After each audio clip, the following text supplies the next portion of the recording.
Hello, everyone. How are you today? Today we're going to read one of my favorite Bible stories. It's called David and Goliath. So I want you to turn on your best listening ears, turn them on, and we're going to listen to this story from the Bible. Long ago, there was a young boy called David who had 7 older brothers. David's brothers were big and strong. Show me your muscles. Whoa, those are big muscles. They had work to do, and they didn't have much time for their little brother. David sometimes felt small and unimportant. I wish I was big and strong too, he sighed. Then I could help.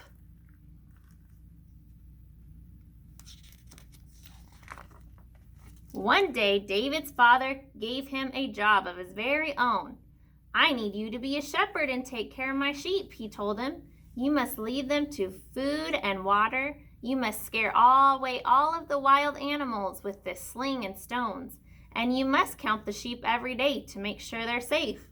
David was very excited that he'd be given such an important job. He told God all about it.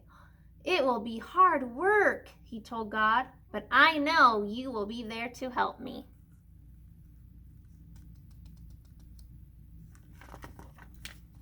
David spoke to God every day, asking questions and learning from him.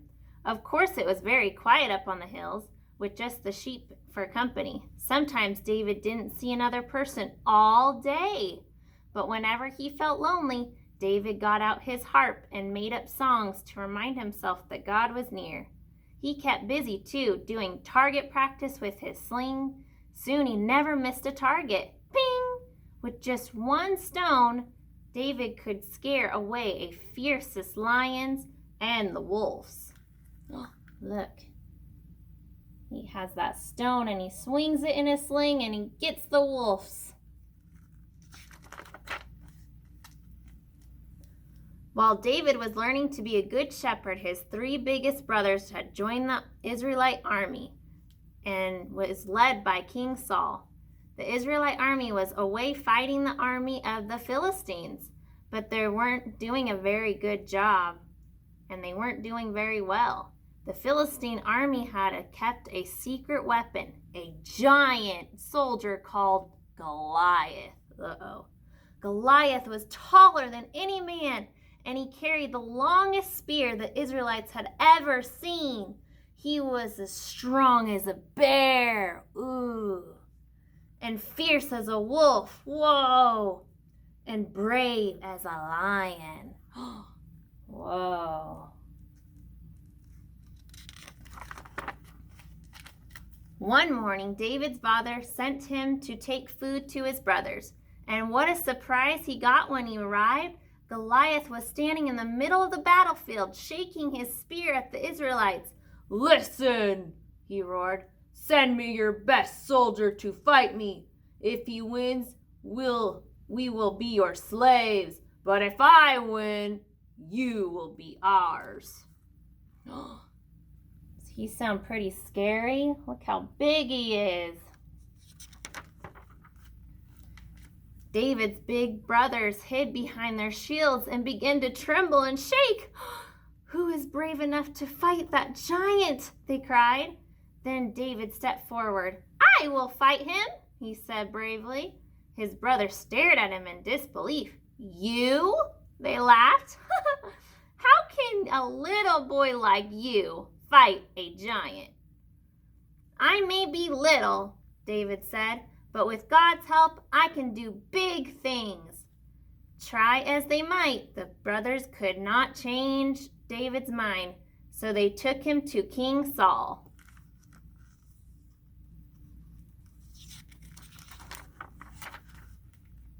King Saul couldn't believe his ears when he heard that David wanted to do what he wanted to do. "You're just a shepherd boy," he said. "Goliath will cut you into little pieces."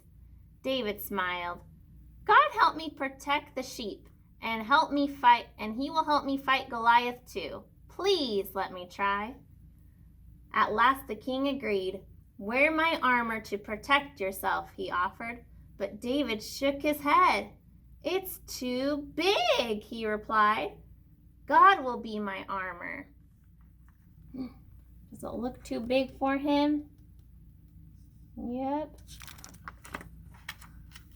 Thud, thud, thud. The ground shook as Goliath stepped forward to fight.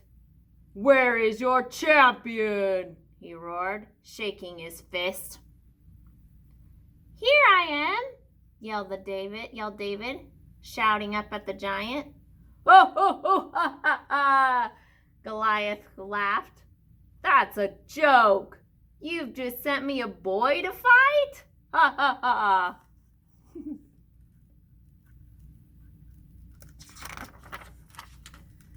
The Israelites began to shiver and shake with fear. Oh, this was not a good idea.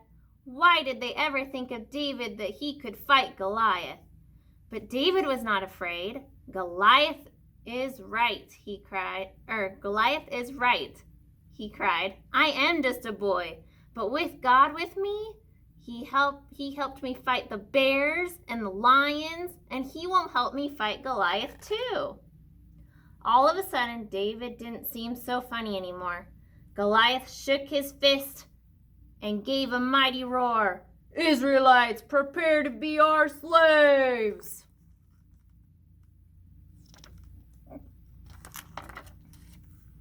Very quietly, David took his smooth stone from his pouch. Remember, a stone is like a rock, okay?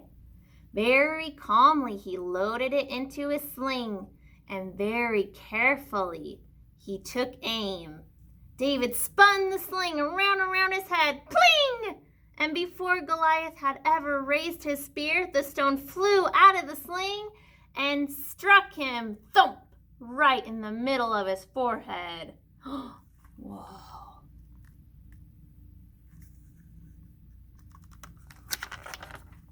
Crash! Goliath fell to the ground in a heap of armor, and David had won the battle. For a moment there was silence, then a huge cheer. Yay!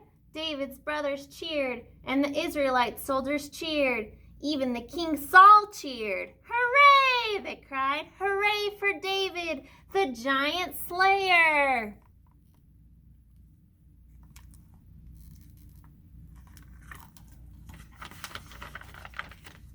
After the battle, the King Saul took David back into the palace. Everyone cheered for David, the giant killer. That was the very first battle that David won, but it wasn't the last. He grew up to be a great soldier and even became the king of Israel when Saul died. But no matter how important David became, he never forgot the lesson he learned, that with God's help, even the smallest person can do big things. Wasn't that a great story? Isn't that so neat that no matter what, God, if he is with you, which he always is, he can always help us and be there for us. And I'm so grateful that we have such a good God that even the scariest things to do, if we just pray to him and ask him to help us, he will help us and be there for us, huh? So we don't need to be scared. We need to be brave like David did, huh?